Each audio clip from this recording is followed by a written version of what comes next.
in the Marketing Yourself Masterclass. But first, I want to welcome everyone and acknowledge all the attendees who've come together in this virtual meeting from across the globe.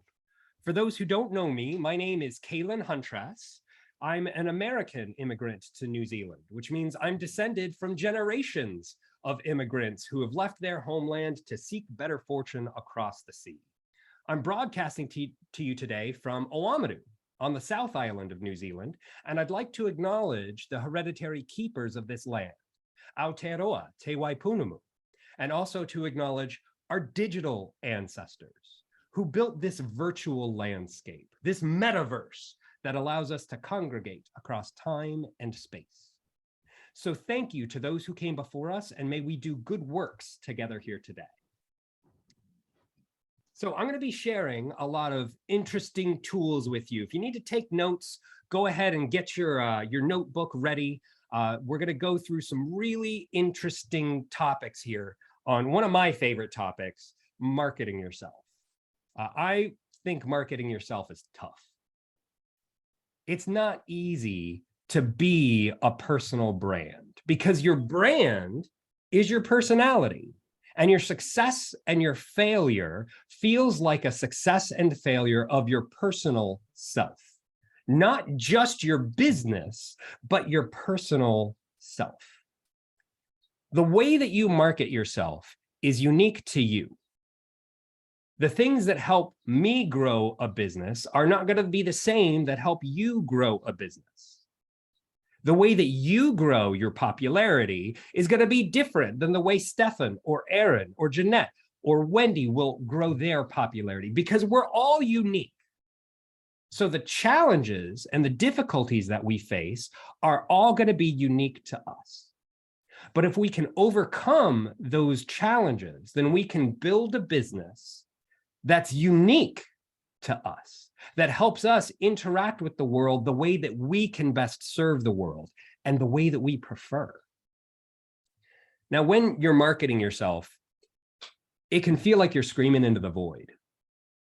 You know, you're just throwing a bunch of spaghetti at the wall because you don't know what's working and what's a waste of time. And I want to let you know that we all go through this. Even somebody like me who's been doing this for a long time, I've been dealing with these challenges for more than a decade, and they don't go away. But you find ways to accommodate these challenges and overcome them faster. And that's what I'm going to be sharing with you today. I've learned a lot of these lessons through my digital marketing agency, Stellar Platforms, where I help experts and entrepreneurs set up smart marketing systems. And for a long time, I've focused on my particular niche as authors, coaches, and speakers. People who have a message that they want to share with the world. Through working with this group of people, I've written the book on marketing yourself. I published this 60 days ago today. Today is the 60-day anniversary of the publication of this book. And if you stay to the end of today's presentation, for those of you who are here live, I'm going to give you a full PDF copy of this entire book. And I wrote this book because I found that people hit the same challenges. Even though the way that we solve these challenges are unique to us, these challenges still happen to all of us. And there's some similarities between people who have personal brands when they're trying to build a business that I found have some specific ways to overcome. And I'm going to share a bunch of these with you today. Here's a quick agenda of what we're going to talk about. I'm going to share with you how to create a compelling virtual personal statement to stand out from the crowd, how to handle impostor syndrome and battle self-censorship, how you can create content experiments that gather feedback from your audience, and finally, my favorite topic, how to elevate your personal platform by focusing on the 4 cornerstones. And the 4 cornerstones are the foundation of this book. My book has 16 chapters in it, and there's 4 chapters per section, 1 for each of the cornerstones. And these cornerstones are the foundation of the work that helps people stand out and shine. Getting up on a platform, it takes a specific kind of person. Not everybody is willing to do something like this. The fear of public speaking is often rated as higher than the fear of death. Shining attracts haters. When you get up on a platform, there's going to be people who dislike the type of person that you are. And they're going to take the opportunity to express their dissatisfaction with that type of person by focusing their dissatisfaction on you. We get up on a platform because we want some sort of validation, whether that's we want popularity or we want financial success, but there's some impetus that gets us up on a platform. But there's a natural resistance internally that we all face, and that's imposter syndrome. How many people have felt imposter syndrome sometime in the last 12 months? Show of hands for those of you who are live. Yeah? Yeah? Keep your hand raised if you felt imposter syndrome sometime in the last 2 weeks. Yeah? Imposter syndrome is a natural consequence of getting up on a platform. Well, if you don't know what imposter syndrome is, I'm gonna dive into this in some detail. It's when you think that you're worse than you actually are. Who am I to be standing up on this platform? It's the sort of thing that John Steinbeck felt. You might know this writer by the name of John Steinbeck. He said, "I'm not a writer. I've been fooling myself and other people." Maya Angelou, who's won 3 Emmys and has been awarded the Presidential Medal of Freedom for her novels, after her 11th book, she thought, uh-oh, they're going to find out now. I've run a game on everybody, and they're going to find me out.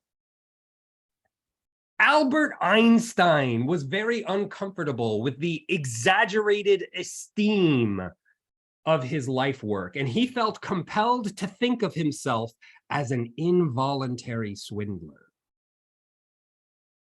So if you're feeling imposter syndrome, you're in good company. The people who feel imposter syndrome are the ones who know deep down all of the struggles that they've gone through to earn their expertise. But what we show to the world is not what we see in the mirror. We have to find this way to share a side of ourselves that looks successful and seems to have all the answers, even though we know deep down all the reasons we don't deserve what the success that we're actually aiming for. So this dichotomy of dealing with imposter syndrome, this is going to continue. It happens when you're experimenting with a personal brand.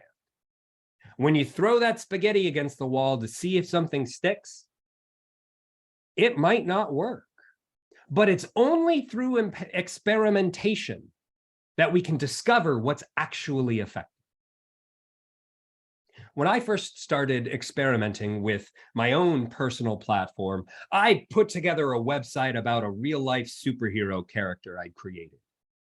Danger Man was an experiment with guerrilla marketing, where I would climb buildings and bridges and leave treasure hunts around the city of Portland. But I found this really hard to monetize. And it was also kind of cringe. Telling people that I had done this always makes me feel a little embarrassed. And so I said, what's the best piece of advice I can give to the world? What's the greatest impact? And I put together the Father Fitness program at BeTheBetterDad.com and wrote a full blog and an online course about how young men could be better fathers. But young fathers are terrible customers because they don't have time and they don't have money. So it's real hard to build a platform with an audience like that. And I said, well, I'm good at web design. When I was living in Costa Rica, I ran a web design agency I called Pura Vida Multimedia. And I started getting traction because I had something that people wanted to buy. And I positioned myself as a web designer. And I chose a niche with wellness website design. And I niched down and I focused on a specific type of person. And web design was great because it allowed me to focus on answering 2 questions for everybody I work with. What's this really about? And how do I express this on the internet? And then I turned my personal platform into stellar platforms because I realized this is the part that I was good at. Setting up the entire end-to-end system from stranger to customer, building the platform. Now, you might notice that these are all business brands. I've also got my personal brand at CaelanHuntress.com because I'm a web designer and I can make websites pretty easily. It's given me the experience to discover what's working and what's a waste of time. But I feel imposter syndrome all the time with my web design. Because who am I to tell you about what works online when I've tried all these things that didn't work? I love what James Clear said. He said, anything new is accomplished by unqualified people. If you're unable to do a push-up, the only way to become able to do a push-up is to get in position and try. And you keep trying even if you can't do it. If you want to have a successful personal platform, you've got to get up on that platform and pretend there's a whole audience listening to you. And it's only by holding that space over time that you eventually develop an audience that believes you. Experience is only gained by the fakers. It's only when you fake it that you can make it. So these are some of the internal difficulties that we deal with, but there's external difficulties as well. Tall poppy syndrome is really prevalent in the culture where I live now in New Zealand. New Zealand and Australia believe that tall poppies get cut down. And this was first talked about in Herodotus. He talked about the Emperor Tarquinius, who, when asked, how do we handle all these uppity merchants in the empire? How do we keep them from causing problems? He drew his sword and walked out into the garden and cut down all the tall poppies. And it's a cultural belief here. Who am I to stand out and stand up? Who are you to raise yourself up above the rest of us? There's a lot of resistance, bullying type of resistance, when people see others daring to raise themselves up above the crowd. Now, I don't feel that naturally because I'm an American. And in America, we didn't have tall poppy syndrome there. In America, the tall poppies were often the only ones who survived. So I have this theory that tall poppy syndrome only happens in egalitarian societies where equality is valued. But in America, there's so much inequality. The ground is so uneven that you have to stand out just to survive. You can't tell which poppies are taller because the ground is uneven. But in places where things are valued as equal, tall poppy syndrome happens more. And I found this when I lived in Costa Rica. They have a saying there called crabs in a bucket. And crabs, if you put them in a bucket, when one of them tries to escape, it's the other crabs that draw them back down and keep them from escaping. Now, this piece of art of crabs in a bucket, I did not make. Nobody made this. An artificial intelligence made this image. AI art is right there on the cutting edge. It's just blossoming right now. It's really exciting. But because it's the cutting edge, it's kind of new. And nobody's very good at it yet. I'm kind of bad at it, but I gave Midjourney a prompt and I said, give me some art on crabs in a bucket. And this is what it produced. When I asked it to make an armadillo in the style of Sonic the Hedgehog, then it gave me this image. And I offer this to you as an example of thick skin. I'm not good at this yet, but I'm faking it. It's only by faking it, by trying something that you don't know how to do yet, that you're able to stand out and shine. This is what Midjourney thinks that stellar platforms looks like. And I'm going to share some of these AI-generated images with you as we progress, because I like exploring on these things, even though it gives me imposter syndrome. Even though I have internal resistance, I'm still going to share what I've developed. Matt Church, the founder of Thought Leaders Business School, who Stefan and I talked about this morning earlier today, he said that the truer the angle of your edge, the more you feel imposter syndrome. So I want you to look to your imposter syndrome as a clue that maybe you're on the right path. Maybe this is the right direction. How much imposter syndrome you're willing to tolerate is a matter of style. Not everybody can handle a full amount of imposter syndrome. Not everybody can handle any. But the amount of imposter syndrome you can tolerate is generally going to recommend with the height of your platform. Now, we use this word platform in a lot of different ways. A digital platform is somewhere that you log in and you interact online. But a personal platform, when I use the word platform, what I mean is someone who has something to say and something to sell. If you have something to say and something to sell, then you have a platform. And I find that platforms go through the same 4 levels. And I'm going to share this with you in a whiteboard. We're going to use the stamp tool again. So for those of you who are watching this live, I'm going to ask you to use the stamp tool again.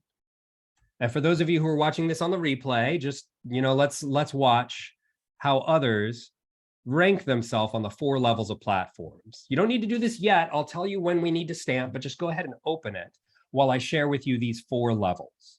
The first level of a platform is the soapbox. And anybody who has something to say can get up on a soapbox and attract a few people around them to listen to them. But it's not until you have something to sell that it becomes a commercial enterprise. And this level is the showroom.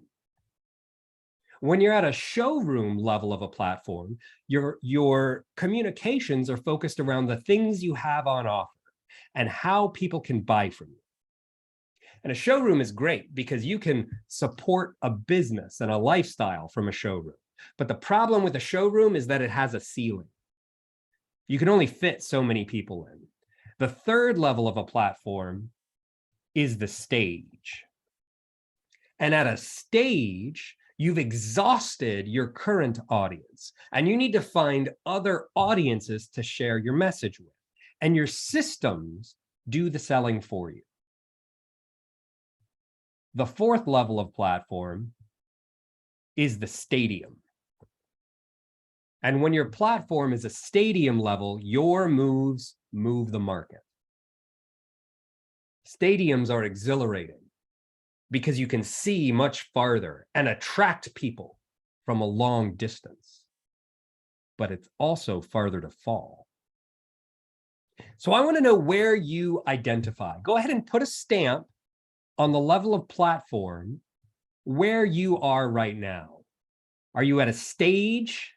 Are you at a showroom? Are you at the soapbox? Are you at the stadium? Where do you identify? What level of platform are you at right now?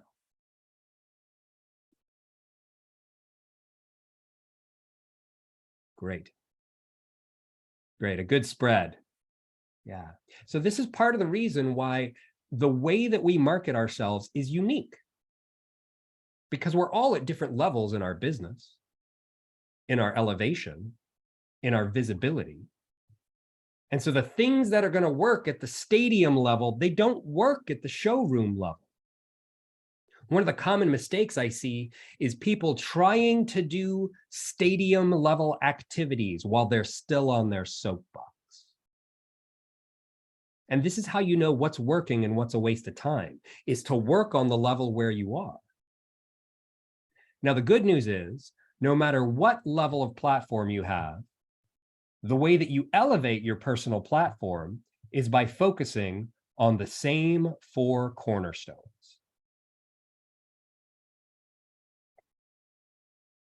And the 4 cornerstones are your positioning, what you say, your profit, what you sell, your strategy, the decisions you make, and your systems, what you automate. Now, you need all 4 of these cornerstones to elevate your platform to the next level. But if one of these cornerstones is weak, or is cracked, or is lower than the others, your platform's always going to be leaning in that direction.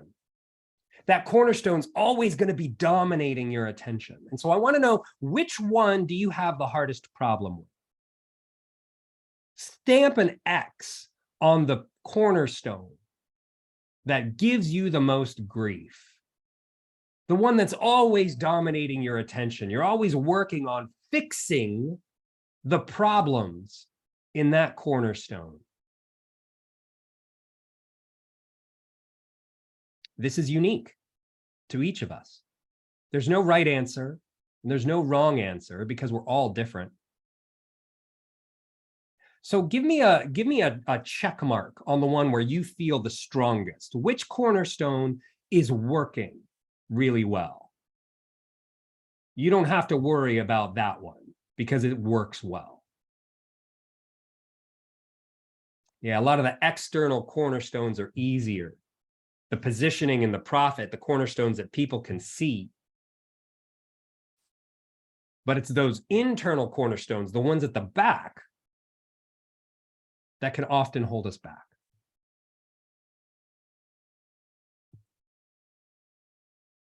Great. Great. Thank you for sharing this feedback. This is really wonderful. I find that helping people elevate their cornerstones one at a time, this is the best way to elevate platforms.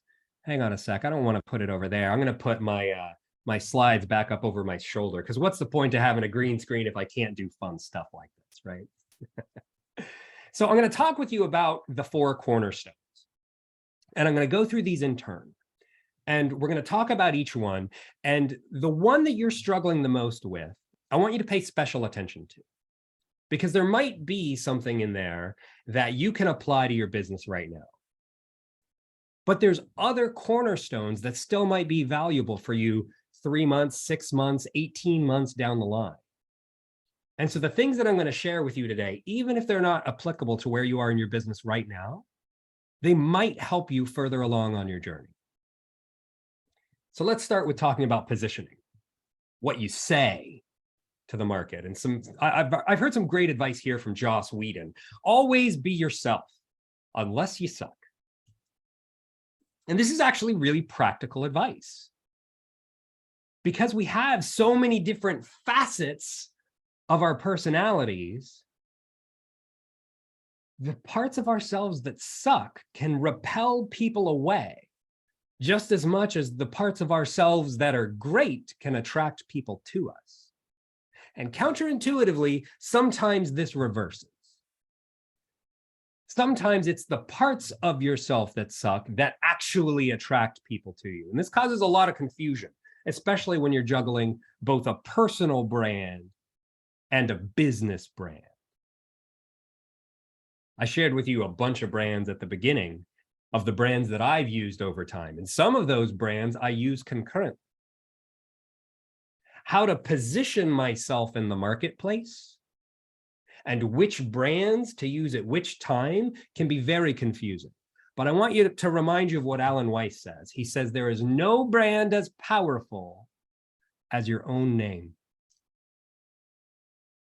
That brand travels with you through every pivot in your business, every evolution along your journey. Your personal name goes with you.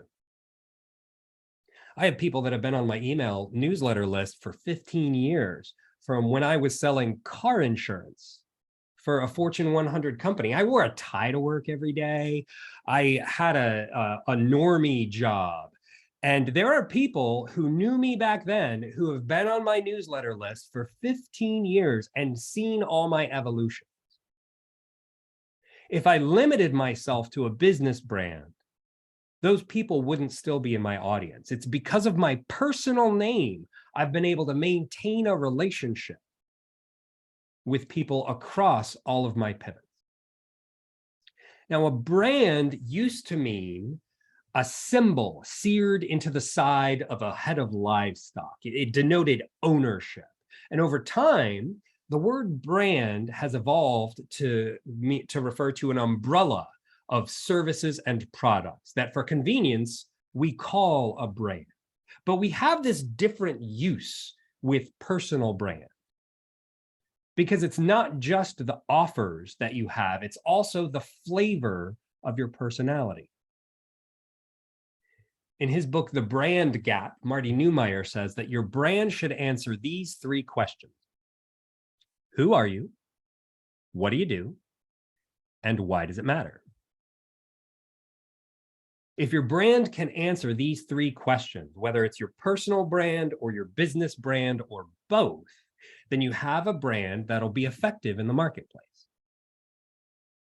A lot of times people identify their brand with an elevator pitch, which is a paragraph that you memorize so that if you're stuck in an elevator with someone, you can describe who you are, what you do, and why it matters in about 118 seconds, which is, according to Jeffrey Hazlett, the average length of an elevator ride in New York City. He said, that's how long your elevator pitch should be. And I find that useful, but also flawed.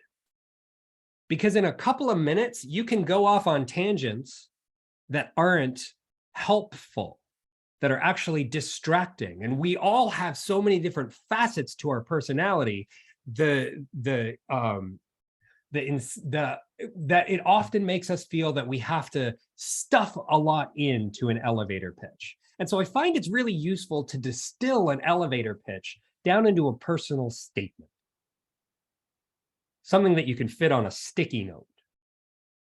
There's not room to get distracted. And a personal statement, you still have to describe who you are, what you do, and why it matters. But you're challenged by the constraints of the shortness of it to really focus on what matters. The best personal statement I ever heard was from Corey Huff. And I met Corey at Pioneer Nation, which was a conference for digital nomads in Portland, Oregon in 2015. And there was a bunch of people there who were making a living from their laptops, and everybody was interesting and doing something new and unique. And I introduced myself, and then I said, what do you do? And he said, I help artists sell their work online. Instantly, I knew who he was, what he did, and why he was amazing. His personal statement had these 3 qualities. It was sticky, clear, and short. I immediately thought of every artist I knew who was having difficulty in selling their art online, and I sent them to his website, theabundantartist.com.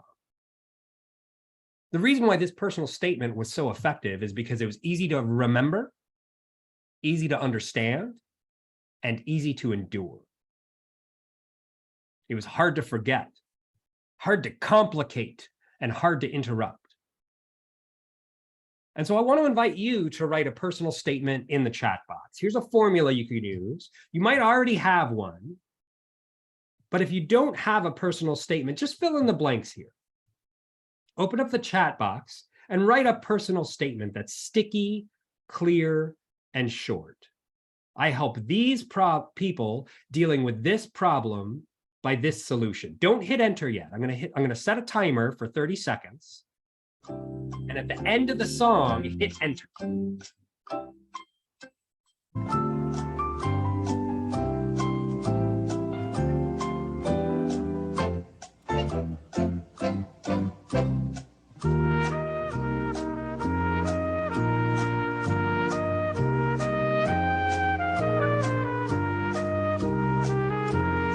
Let's all hit enter in 3, 2, 1. Great. Well done. Well done. Yes. Nice. Oh, this is wonderful. Great. I love these. Well done. Your personal statement can become one of the mainstays of your content marketing. Now, I could go deep on content marketing. I've got day-long workshops that I teach about this, but every piece of content that you produce is either meant to educate or to entertain. It's either to build a relationship or to build revenue. And based on your answer to those two variables, you might find a flavor that matches the piece of content that you're creating right now. You might be trying to persuade someone. You might be asking them to make a purchase. You might be promoting something, or you might just be having the mood of a party. And so I offer this to you as an example of how you can flavor your content. You could screenshot these slides if you like. I'll give you a way to get the slides at the end of the presentation. If you're watching this on the replay, there should be a button somewhere nearby. But for those of you watching this live, there's a way to do it at the end. So right now, let's move on to the profit cornerstone, what you sell. And at its core, your profit is based on a very simple thesis. Derek Halpern says, build an audience and sell them what they want. That's it. Doesn't this guy look like an internet marketer?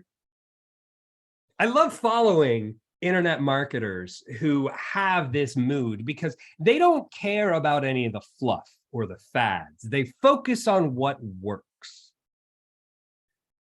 And so it's great because you can get signals from them, but you can also get confused by them because they're running experiments too. Some of the things that internet marketers are doing might not work. Marketing campaigns are like Schrodinger's cat. And Schrodinger's cat is a thought experiment in quantum physics, where you put a cat into a closed box with a glass vial full of radioactive isotope and some poison. And because of Heisenberg's uncertainty principle, the chance that the isotope shatters the glass and poisons the cat doesn't actually create an effect until there's an observer who opens the box to see what happened. And until the box is opened, the cat is both alive and dead until somebody observes it. Marketing campaigns are much the same way. They are both successes and failures until you have the time to look at them in retrospect. We apply the scientific method to any offer or marketing campaign. We come up with a hypothesis. I think this will work. And so I'll run an experiment. I'll launch it in the marketplace and get some data. And I'll observe that data, which will give me the research needed to make a new strategic decision. I'll run another hypothesis, and this goes in a circle. Marketing isn't one and done. It's always evolving, but the results can be startling. Coffee is the result of some really bad experiments. When I imagine the first person who successfully brewed a cup of coffee, they must have gone through a lot of bad tries because coffee doesn't start like this. Coffee starts its life as a hard bean, and it's not remotely edible. It evolved caffeine as a poison for insects. Caffeine isn't poisonous for us. It acts as a stimulant because we're 10,000 times the size of an insect. But if you take one of these beans and you burn it, not a lot, but just a little bit so that you roast it. And then these roasted beans that are just kind of burnt, you grind them into a powder and you pour boiling water through it and you strain out everything that you started with, then you get this glorious potion that some say instigated the Renaissance. The Renaissance period is when the traditional drink for most workers changed from beer to coffee. And then we had this flourishing of knowledge and innovation. And coffee didn't happen by chance. It was the result of experiments. And so I want to encourage you to see your marketing as an experiment. And the results of these experiments that you run, they're going to flavor your marketing, but your marketing might not end up with any of the original material that you started with. What you're using right now in your marketing might be completely taken out of the marketing that you do in 18 months, but it's flavored by what you take out. Running these experiments, it allows you to gather data from your audience about what's really important to them. That's why I ask this question. What's the hardest thing about marketing yourself? Because I think it's this and this and this, but you might think it's different. And if I'm marketing to what I think is important and I'm ignoring what you think is important, then I'm avoiding the things that actually matter to you. This is the one question survey that Ryan Levesque talks about in his book, Ask, the counterintuitive method to find out what your customers really want. And this question gives you the specific phrases that your audience uses when they talk about their problems. What's the hardest thing about this topic is a question that's always going to get you good content that you can use in the future. And you need this because the experiments protect you from internet advice. Not all advice on the internet is good advice. And the problem with advice you find on the internet is that internet advice goes stale. When I write a blog post in 2015 about how to get ranked in search engines, that blog post is going to stay online for 7 years until today, when you say, how do I get ranked in search engine? And my blog post is at the top, but the advice doesn't necessarily work anymore. It floats to the top because it's the oldest, and Google's search algorithm thinks that that matters. But the advice that worked 7 years ago is advice that you're taking today as gospel. Yeah, the instructions were internet advice goes stale, and this is what it gave me. This is the AI result of that. So when you're hearing advice from marketers like me, I want you to be skeptical of that advice, because I'm giving you the advice as best I understand it, but it might be obsolete by the time that you actually implement it. The motto of the Royal Society is nullius in verba, which is Latin. The Royal Society was founded in the 1600s by luminaries such as Sir Isaac Newton and Sir John Locke, and the natural philosophers who pushed back against the dogma of the Catholic Church. And they didn't believe in agreeing blindly with what they were told. Nullius in verba means take no one's word for it. And I want you to think of your marketing as the same way. Marketing is a series of failed experiments. And you need to go through these experiments to discover what actually works. When she was the VP of ClickFunnels, Julie Stoyan said, most funnels don't work when you launch them. Even if you're a pro, it may take 2, 3, 4, or 10 tries until you get it right. You need a thick skin, because you're not going to get this right at the first try. To find out what actually attracts an audience to you, it takes time and experimentation. And you might find that some things work better than other things. And showing all the different facets of your personality and the different results of different experiments can really be confusing to your audience. We've all got different sides of ourselves and different things we could sell. But I find the advice from Cole Fink, one of my teachers in Thought Leaders Business School, really helpful. He says, each offer is a side of a Rubik's Cube. Show one side at a time for about 3 months.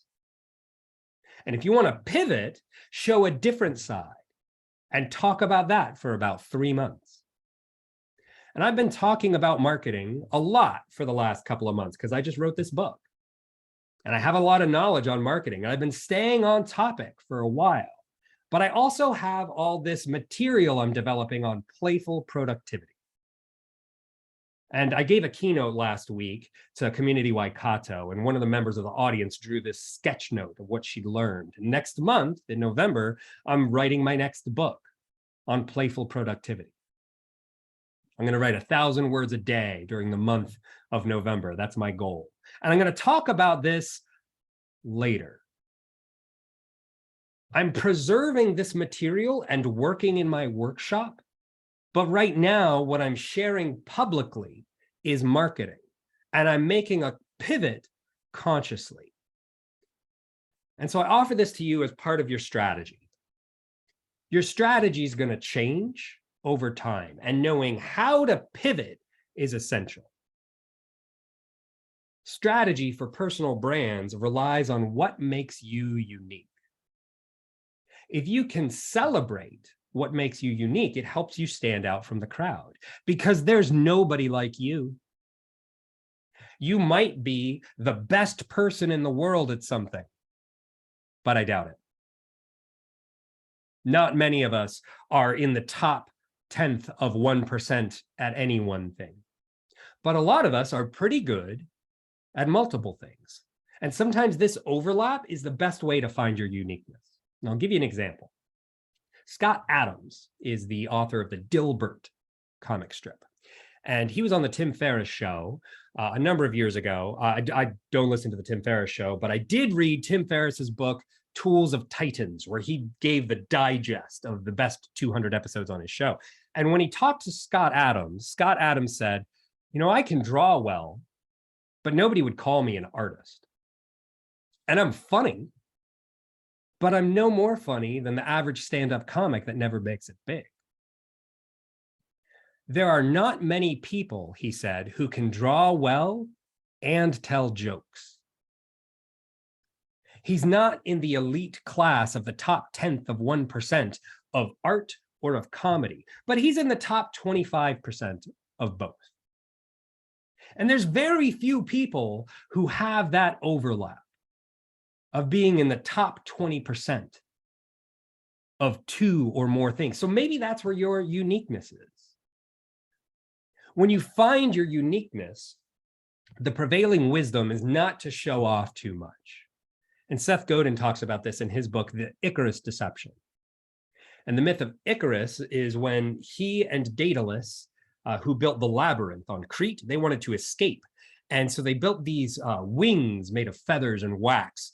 And the moral of the story that we share is don't fly too high because the wax will melt and your wings will fall apart. And like Icarus, you'll plummet to your doom. But Daedalus actually gave 2 warnings to Icarus. He said, don't fly too high and don't fly too low.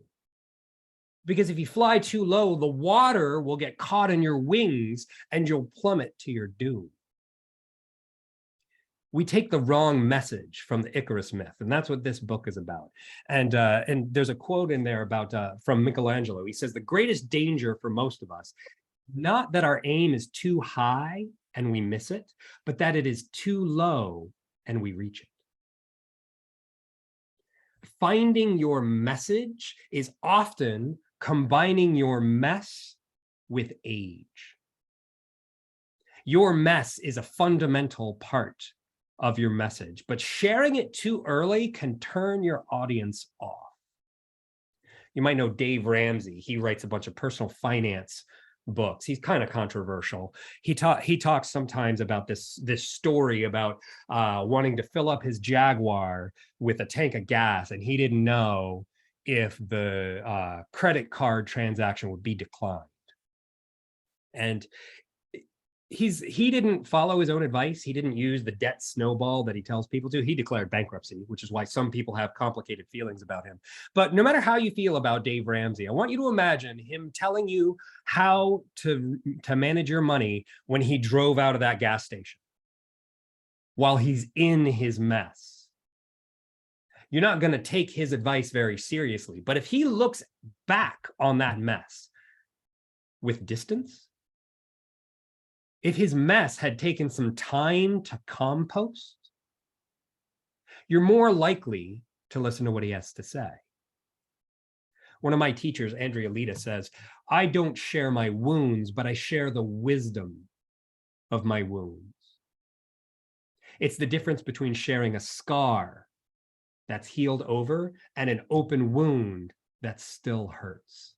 Your message is powerful if you share your mess, but only after it's aged. Brene Brown talks about the power of vulnerability and why you should share your secrets, because there are people who will align with those secrets and realize that they match you, and you can create deeper relationships that way. But it also pushes people away. When people find out about your mess, they might have very difficult feelings about you. Queen Victoria said it's worth being shot at to see how much is loved. And how much you share is a matter of style. I struggle with this a lot because there's a lot that I don't share with the world.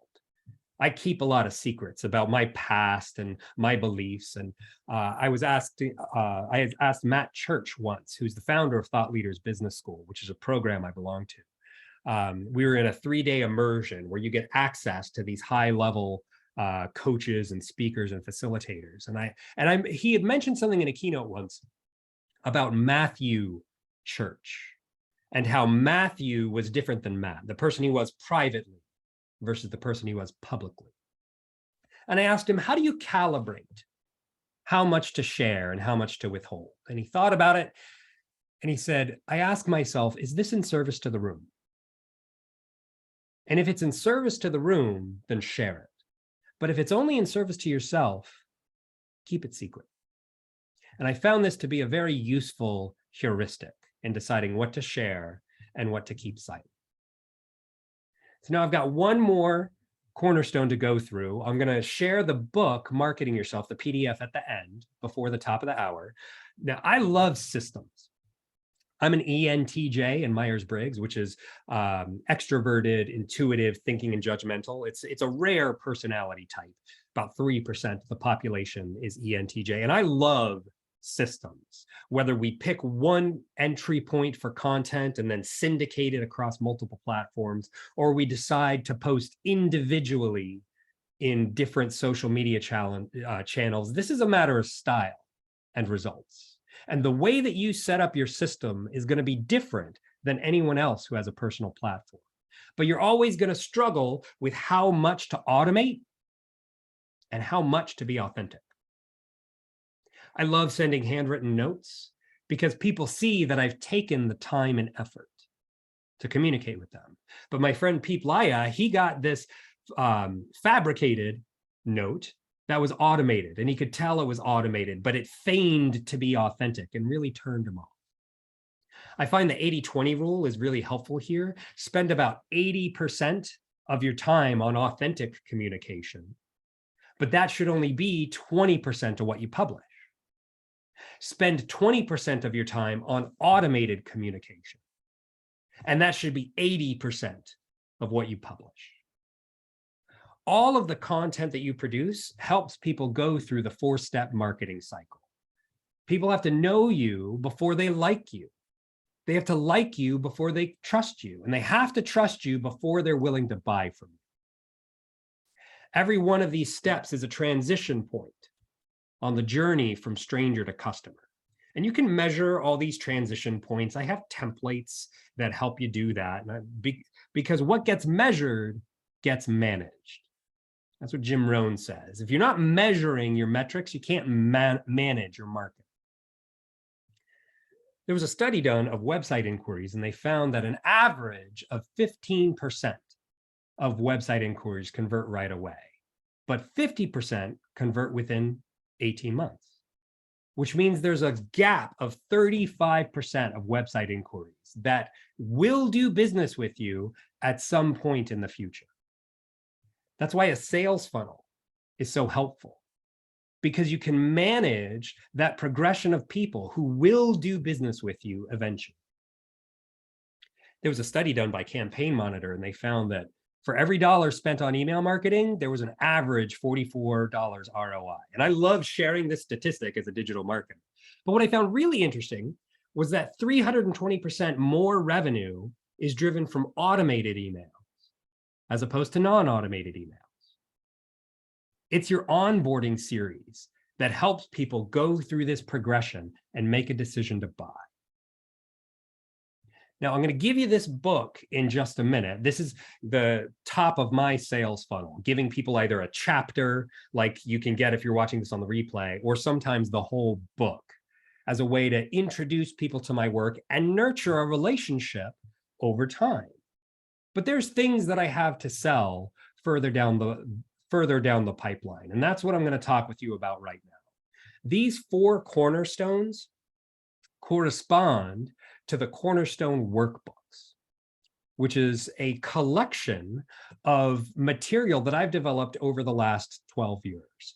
In my book, Marketing Yourself, every chapter ends with a call to action to use one of these workbooks to implement the material that I talk about during each of these cornerstones: your positioning, your profit, your strategy, and your systems. And so if you know which cornerstone you need to focus on, you could skip ahead to the chapter that you need when you read the book.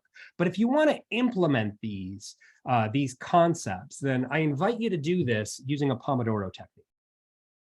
The Pomodoro is, it's the Italian word for tomato.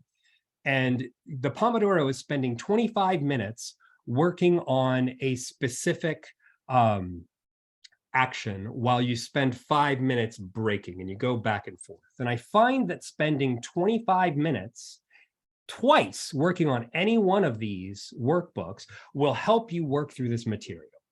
And if you buy my Cornerstone workbooks, then you'll get a video series for each one of these.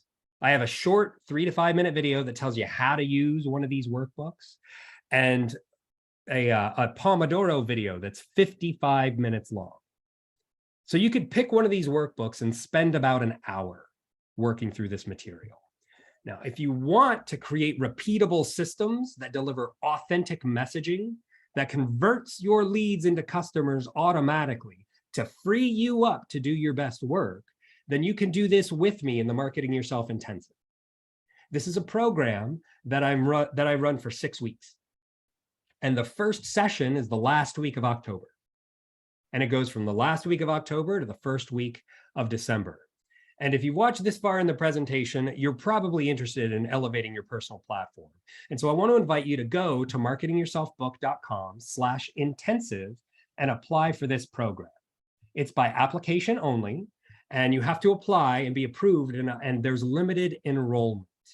So if you're watching this on the replay, I'm planning on launching this quarterly if this experiment works. So you could still apply, and I'll open enrollment every few months. But if you're watching this here live, then you can apply for this program and get my personal feedback on your personal platform.